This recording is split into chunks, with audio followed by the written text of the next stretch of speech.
हर दफ़ा जब एंटीबायोटिक का हमला इन पर होता है तो यही जरासीम पहले से ज़्यादा ताकतवर हो जाते हैं।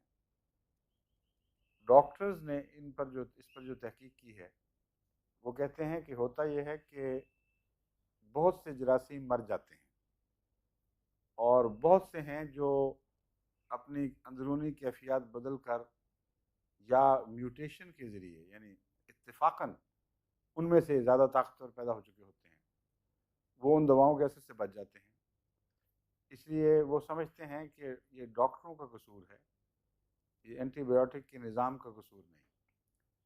कहते हैं डॉक्टर अगर ज़्यादा लंबा अरसा एंटीबायोटिक खिलाएं, यहाँ तक कि किसी किस्म के जरासीम के बच रहने का कोई सवाल ही पैदा न रहे, तो फिर ये इम्कान मौजूद है कि एंटीबायोटिक को बदअसर न छोड़े। मगर ये दावा पहली जनरेशन के डॉक्टर्स का था, अब तो वो तस्लीम कर चुके हैं इल्ला माशाअल्लाह कि इंसान की कोई पेश नहीं जाती। जितनी मर्जी एंटीबायोटिक्स बढ़ा लें, कुछ ना कुछ जिस्म में मुखालिफाना ज़िंदगी की किस्में ऐसी हैं जो रद्द अमल दिखाकर पहले से ज़्यादा मजबूत हालत में उभरती हैं।